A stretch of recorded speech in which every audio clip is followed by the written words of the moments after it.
Welcome back to 5 Minute Fantasy Football, presented to you by the Sports Gambling Podcast Network and our friends over at Underdog. Make sure you go to Underdog, use promo code FFSGPN so they know we sent you. One thing we've been doing every weekend is picking some interceptions, picking the higher, and cheering for some interceptions. Gets everyone involved. It's a lot of fun on Sundays. Remember, FFSGPN promo code. Let's talk about the sleeper most added and most dropped players this week. And don't forget, Pittsburgh and San Francisco were on bye, so some of those players may not be on the trending report, maybe a little bit more under the radar. We have guys like Isaac Guerendo and Calvin Austin who had great Week 8 performances. They sat out Week 9, and they didn't play this week, so they're not necessarily on the radar. Keep an eye on players like them, Jalen Warren, players that could possibly be available in your leagues. But let's look at it. The top trending player is Quentin Johnston. He's 28% rostered currently. He's been picked up by over 176,000 people, or waiver claims have been put in.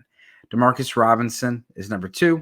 Mike Gesicki, Rakim Jarrett, Trey Palmer, Taysom Hill, Nick Westbrook-Ikine, who has 4 consecutive games with a touchdown, Cooper Rush, more your super flex leagues, Detroit Lions defense, Cortland Sutton, Matthew Stafford, Sterling Shepard, Cam Akers, the Giants defense, Rico Dowdle, Kirk Cousins, Jackson Smith-Njigba, Noah Brown, Cade Otton, and Jonnu Smith.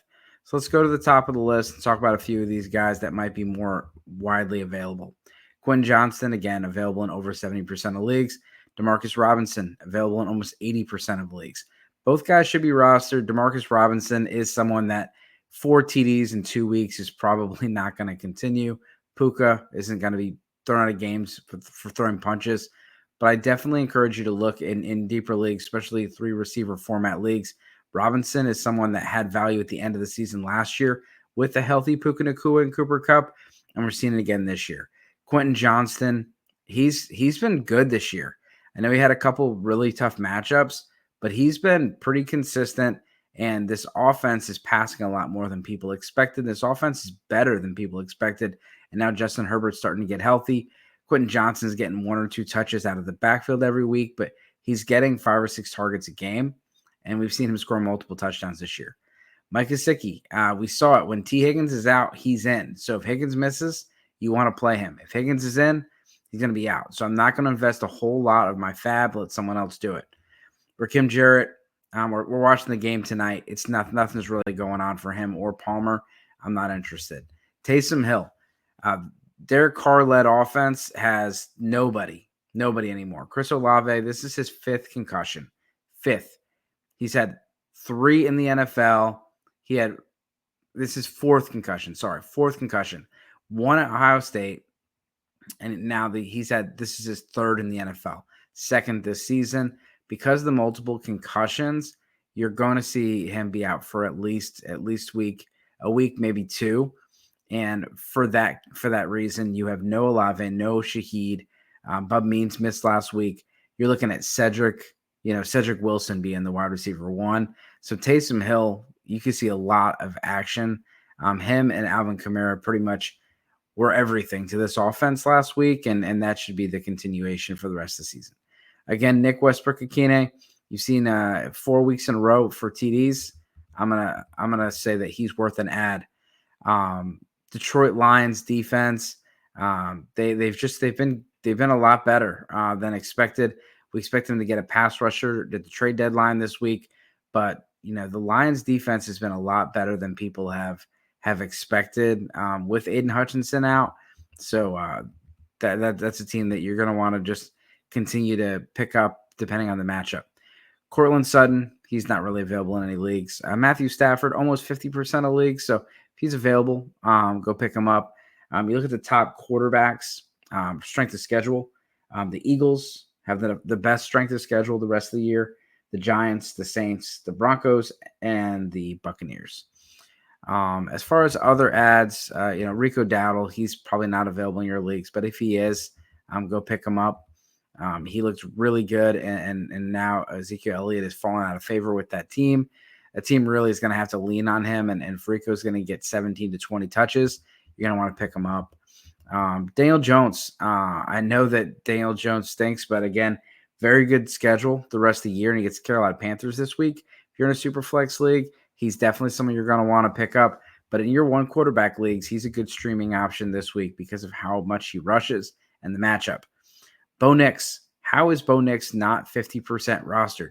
This guy has been absolutely great. He outperformed Jaden Daniels in the month of October and this first week in November. This guy is playing really, really good football. I know they lost this weekend, but this is a 5-4 team that nobody really expected to be 500 at this point. Bo Nix is playing really good, and he's running the ball a lot. Jalen Tolbert, CeeDee Lamb's dealing with an AC sprain. You definitely want to go pick him up. Darnell Mooney, why is he not 100% roster? That's 17% of leagues are probably just auto-drafted sleeper leagues. Aaron Rodgers. Aaron Rodgers in your two quarterback leagues, yes. Not interested elsewhere.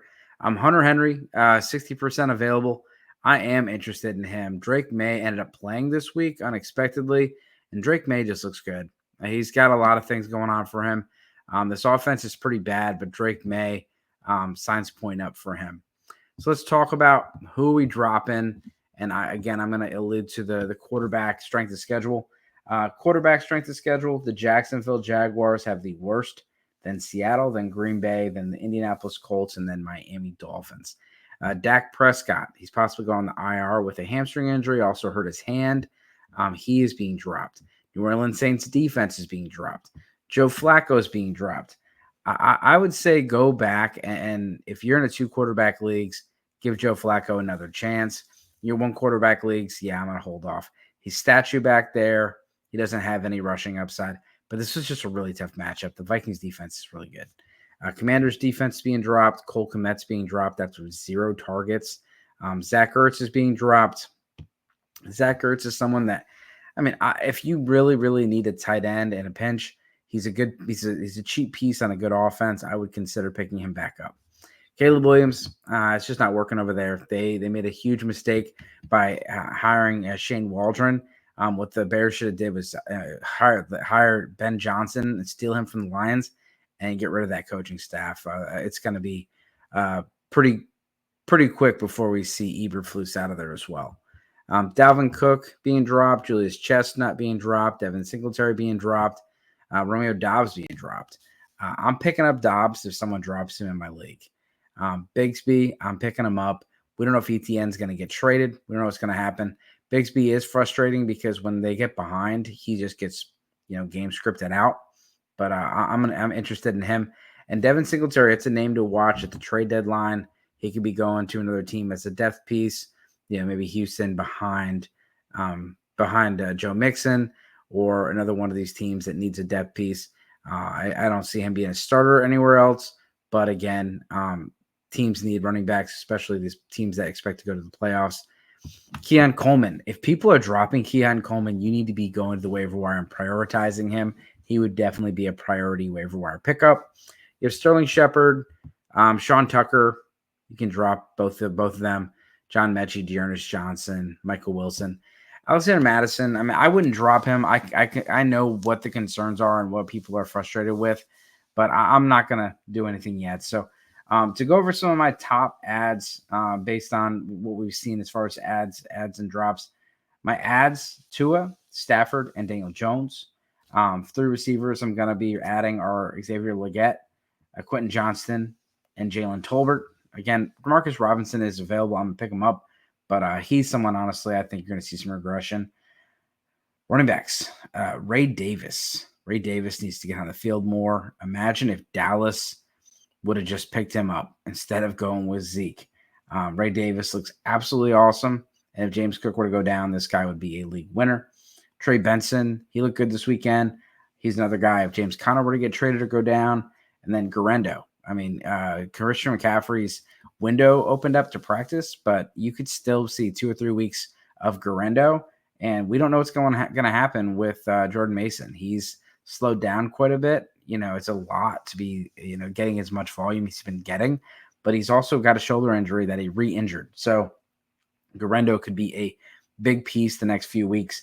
I'm going to prioritize those guys, especially if I need a spot start. Taysom Hill, he's the top tight end this week. Then Theo Johnson, and then Gesicki. I mean, you can always go check it out, but if T. Higgins is in, Gesicki's probably not. The Giants defense is better than the Giants record because the offense has been so bad. Giants defense has been pretty good, and they get Carolina this week. Minnesota, I'm picking them up, and I'm picking up the Chargers defense. So this has been 5 Minute Fantasy Football. As always, good luck this season.